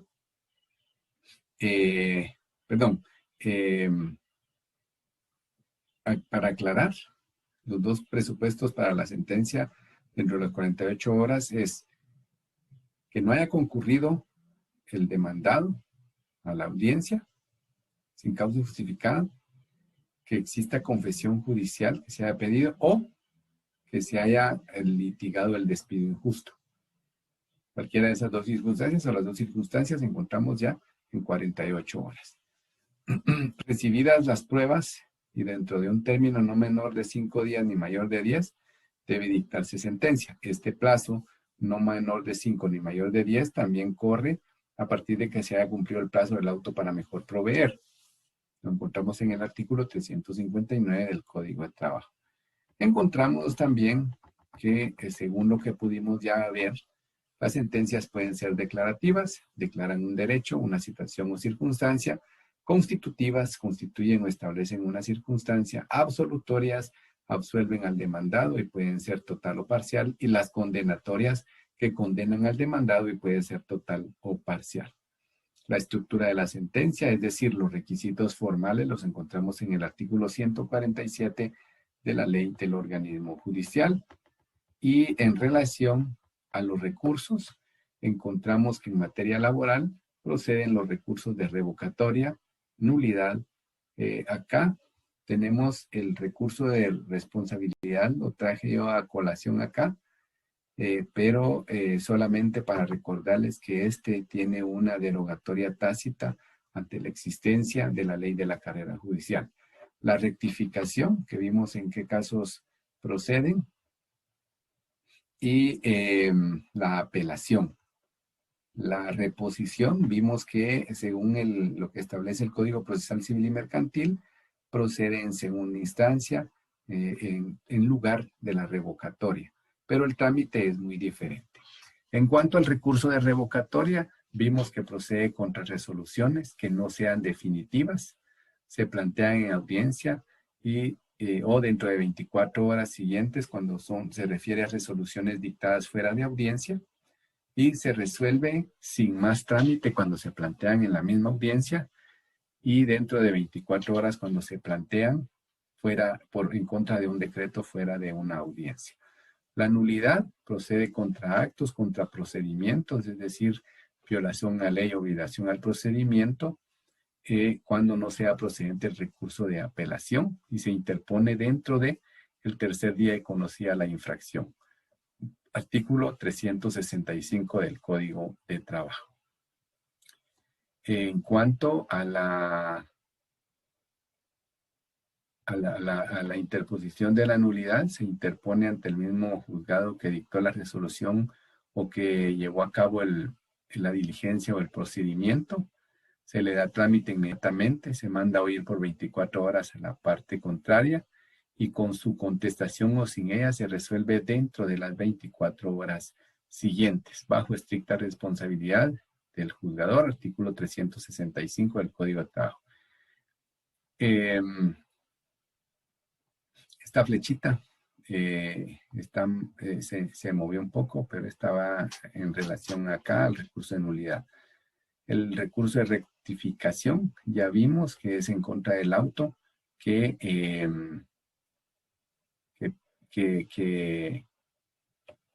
el auto que resuelve la liquidación. La flecha esta no es la que está mal ubicada. La flecha esta sí está bien ubicada porque es la que hace referencia a que en contra del recurso de nulidad procede el recurso de apelación que se debe de interponer dentro de 24 horas de notificado el auto y deberá de ser resuelto por la sala jurisdiccional dentro de los 3 días siguientes. Recordándoles acá que cuando se dicta el auto que declara con o sin lugar la nulidad es que es apelable. Cuando se rechaza para su trámite no es apelable. Tampoco procede la revocatoria. Entonces, cuando se interpone la nulidad en contra del auto, cuando se interpone la apelación en contra del auto que resuelve la nulidad, debe de hacerse dentro de 24 horas. No confundamos el plazo de la apelación en contra de la sentencia, porque en contra de la sentencia son 3 días, pero en contra del auto que resuelve la nulidad con o sin lugar son 24 horas. Y ya vimos que el recurso de responsabilidad, como les indicaba, tácitamente queda excluido de la materia laboral. Y luego encontramos que en la sentencia o los autos están sujetos a la aclaración o a la ampliación como recursos idóneos que se deben de agotar, incluso si se va a hacer uso de una acción constitucional de amparo. Aunque obviamente los autos con o sin lugar de nulidad y las sentencias, aún después de haber agotado aclaración y ampliación, no se encuentran en definitividad para poder plantear un amparo porque hay que agotarse en la segunda instancia. Será hasta que se pueda plantear la aclaración o ampliación en segunda instancia, en donde ya está para poder hacer el planteamiento de un amparo. Entonces encontramos que en primera instancia, en contra del auto de nulidad, en contra de la sentencia, se puede plantear aclaración o ampliación, en cuyo caso se tienen 24 horas para hacer el planteamiento. Vimos que la aclaración se plantea cuando existen términos ambiguos, obscuros o contradictorios en el auto de la sentencia, que la ampliación se plantea cuando no se resolvió todo lo que pedimos, no se resolvieron todos los puntos que se sometieron a litigio. En el caso de la apelación de la sentencia, vimos que se puede plantear dentro de los 3 días siguientes a que se dictó la sentencia, que se notificó, perdón, el tribunal debe de conceder el recurso si está planteado en forma correcta y dentro del plazo respectivo. La sala, una vez haya recibido los autos, corre audiencia por 48 horas a la parte recurrente para que exprese los motivos de su inconformidad. Si dentro de esas 48 horas la parte recurrente pide que se diligencie alguna prueba que fue denegada en primera instancia y que se protestó, se debe diligenciar en un término de 10 días. Y luego hay un día y hora para la vista que se señala en 5 días siguientes y se dicta la sentencia 5 días posterior a el día para la vista. Si los autos hubieran sido elevados a consulta, dictará su fallo dentro de los 10 días siguientes de recibido. y la sentencia de segunda instancia debe de confirmar, revocar, enmendar o modificar parcial o totalmente la sentencia de primera instancia. Recordemos un punto muy importante dentro de lo que nosotros estamos viendo en este momento en relación a los recursos.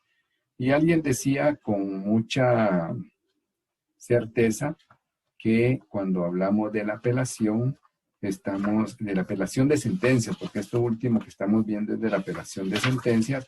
Cuando hablamos de la apelación de sentencias, nosotros hablamos de dos plazos específicos para poder dictar la sentencia de segunda instancia. En este caso, cuando hay una recepción de prueba que se denegó y que fue protestada, el plazo de diligenciamiento de la prueba es de 10 días y la sentencia se ha de emitir dentro de los 5 días después de que se haya cumplido el diligenciamiento de la prueba. En el caso de que no haya diligenciamiento de la prueba, luego del día y hora, que es las 48 horas que se señalan para que las partes puedan indicar los motivos de su inconformidad, vencido este término, se señala día y hora para la vista entre los 5 días siguientes y 5 días después se dicta la sentencia. En el caso de que hay prueba que recibir, recordemos que tenemos 48 horas que se conceden al recurrente para que pueda manifestar sus alegatos o sus inconformidades, y si pide que se practique el diligenciamiento de una prueba denegada y que se haya protestado debidamente, se ha de recabar en un término no mayor de 10 días y luego de vencido el plazo del diligenciamiento de la prueba, entonces acá no tenemos día para la vista, pero lo que sí hay es que el plazo de la sentencia va entre 5 y 10 días, que es el mismo plazo que tiene el juez de primera instancia cuando a las partes han comparecido a juicio. Esos son los dos plazos. En uno son 5 días cuando no se diligencia, y cuando se diligencia prueba rechazada en primera instancia y protestada debidamente, está entre no menor de 5 y no mayor de 10 días. Esa es la diferencia para que tengamos bien claro cuál es el procedimiento en segunda instancia. Con esto estamos concluyendo el día de hoy y solamente quisiera hacer referencia a algunas preguntas. Algunas de las preguntas que se han formulado ya han sido contestadas con antelación. Algunas quizá no tengan relación, pero vamos a tratar de ver, según las preguntas que se me han remitido, qué pasa con el personal que se acogió a un amparo provisional por edad y enfermedades crónicas. Bueno, aquí lo que entiendo es que se planteó un amparo para que les dieran atención médica, eso entendería yo, por parte del Instituto Guatemalteco de Seguridad Social, que es lo que comúnmente se presenta, pero no hay ninguna otra circunstancia que me aclare cuál es en sí la pregunta. Pero entiendo que es relacionado con ello. Esos amparos siguen existiendo y por la naturaleza de lo que se está litigando o del derecho que se está poniendo en juego, que es la vida, la salud, siempre y por lo regular se otorgan esos amparos para que se les dé una asistencia médica a las personas. Un incidente de nulidad de documento puede provocar que la pretensión del trabajador no se logre. Bueno, recordemos que por el solo planteamiento no implica que haya una declaratoria. Por lo regular, quien plantea esos incidentes es la parte trabajadora, en contra de algún documento que presentó la parte demandada. Ahora, si digamos, la parte patronal presenta la nulidad, si se declaró con lugar y tiene relación con la pretensión principal, pues obviamente no va a proceder la demanda, pero si no tiene una relación total y directa con el tema principal de la demanda, pues no necesariamente va a ser declarada sin lugar. Dice, ¿qué recursos pueden plantearse en la primera audiencia? En la primera audiencia depende, puede ser revocatoria o puede ser la nulidad. Se puede presentar se puede presentar la demanda directamente al juzgado, aunque no se haya ido a la Inspectoría General de Trabajo, por supuesto. La vía de la conciliación administrativa en la Inspección General de Trabajo no es obligatoria. Si lo despiden hoy, usted puede presentar su demanda ante el juzgado de trabajo el día de mañana. A partir de ahí tiene el plazo para poder plantearla. La inspección puede servir para interrumpir la prescripción o para intentar una cuestión conciliatoria, pero no está obligada a agotarla. El plazo de horas, si se trata de la interposición de un recurso, no es aplicable al segundo párrafo del artículo 46 de la Ley del Organismo Judicial. Se refiere a que el plazo inicia a partir de la primera hora del día hábil siguiente. No, este es el plazo cuando se computa por días. Cuando se computa por horas, no. Cuando se computa por horas, nos vamos al plazo inicia a partir de la hora de la notificación. ¿Puede indicarme el procedimiento de ejecución de un laudo arbitral? Ya vimos que dentro de las ejecuciones que establece el Código de Trabajo, a partir del artículo 425 de este cuerpo legal, ahí encontramos que se incluye la ejecución de los laudos o sentencias arbitrales y lleva el mismo procedimiento que una sentencia emitida dentro de un juicio ordinario. En un auto para mejor proveer, el juez pidió al trabajador una serie de documentos, pero este no pudo aportarlos todos. El juez puede certificarlo conducente. Bueno, aquí hay que recordar dos cosas. Primero, que para requerirlos debe de existir un indicio de que efectivamente el trabajador tiene esos documentos. No solamente porque se los pide. Digamos que el patrono pide que el trabajador exhiba el documento con el cual lo despidió. Recordemos que la obligación de demostrar la causa de despido es del patrono, no del trabajador. Entonces, si el trabajador en su demanda dice que lo despidió en forma directa e injustificada, pero no dice me entregó un documento, ¿en dónde está el indicio para poder certificarle porque no lo presentó?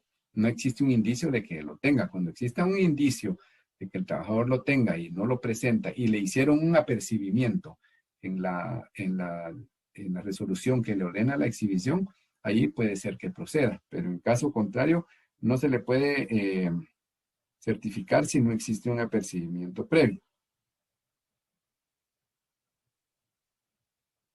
¿Cómo proceder en caso de que un compañero de trabajo incurrió durante las labores en forma abiertamente con faltas de respeto contra otro trabajador y su jefe no le hizo llamada de atención directamente al agresor en base al pacto colectivo de trabajo? ¿Qué puede hacer el trabajador agredido? Bueno, cuando no se da una cuestión administrativo-disciplinaria dentro de la empresa y se considera que pueda ser constitutiva de delito como una agresión, porque aquí me habla de agredido, tendría que irse a una cuestión penal.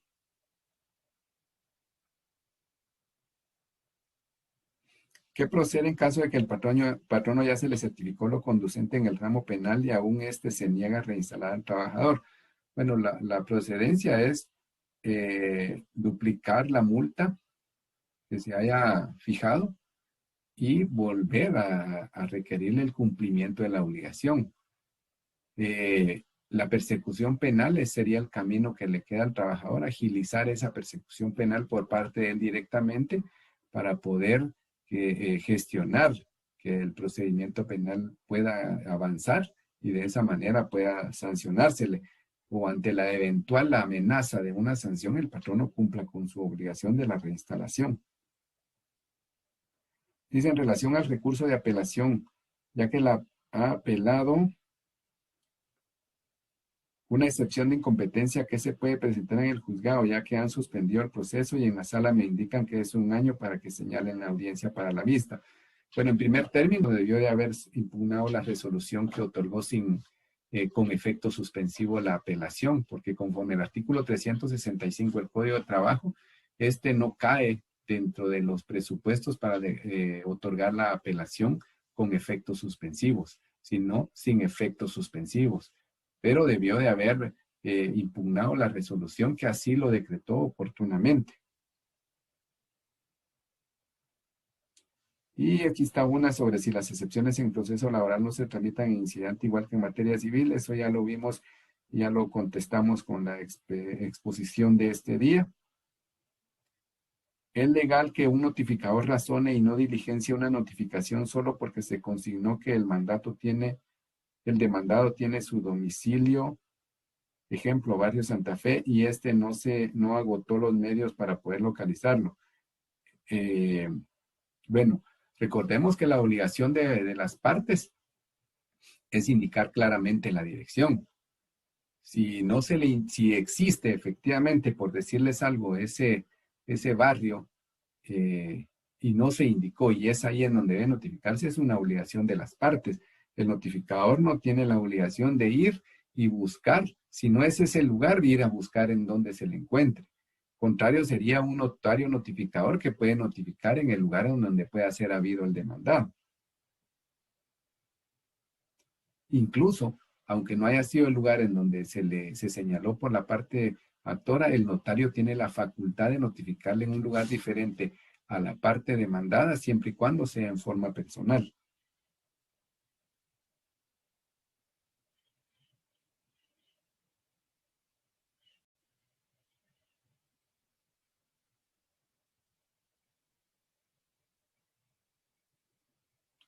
Dice, es procedente que un 029 solicite reinstalación y paralelamente un juicio ordinario solicitando sus prestaciones laborales sin solicitar indemnización, ya que está peleando reinstalación, argumentando que al momento que lo reinstalen solo pagarán salarios caídos y no bonos por ser 029. Recordemos que el trabajador 029 tiene la facultad de pedir no solo su reinstalación, sino la declaratoria de la existencia de relación laboral, y como consecuencia, al declarársele trabajador, deberá de cumplirse con la obligación de estos pagos de prestaciones irrenunciables.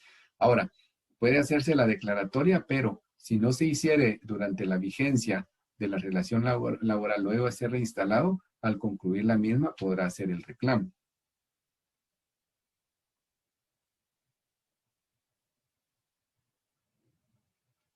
Y si una persona contratada por renglón 029 se le da gastos personales de alimentos y de hospedaje por la entidad quien lo contrató para realizar comisiones de la entidad, ¿se puede evidenciar relación laboral?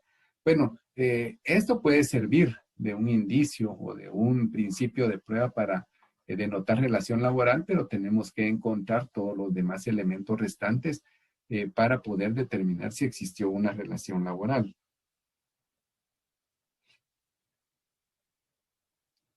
Jurisprudencia sobre el plazo mínimo o si hay un plazo para que un 029 debe de estar trabajando para que pueda pelear sus prestaciones laborales e indemnización. Sí, ya el día de mañana vamos a ver un poco de todo esto, de jurisprudencia y de precedentes constitucionales.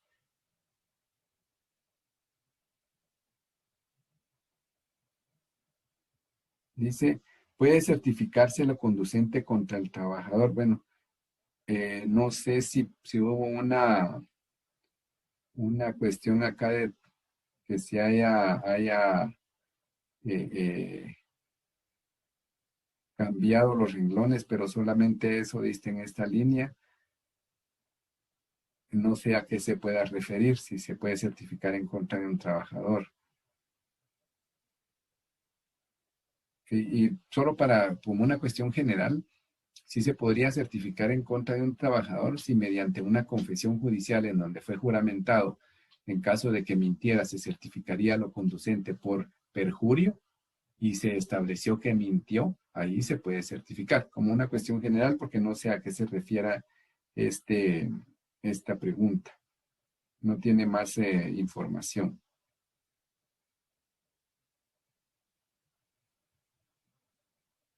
Y esto es todo en cuanto a las preguntas. Con ello estamos dando conclusión a lo del día de hoy. Si se me quedó alguna, pues pudieran hacerla para el día de mañana. pero son de las que tengo ahí a la vista. Les agradezco su presencia y vamos a dejar en el uso de la palabra en este momento al doctor Denis para que pues él pueda dirigirse a ustedes y de esa manera pudieran ustedes hacer sus preguntas, cualquier otro comentario y los espero el día de mañana agradeciéndole su presencia el día de hoy, esperando pues sea de utilidad como siempre lo he dicho y estamos a la puerta de concluir este diplomado. Que tengan ustedes muy buenas noches.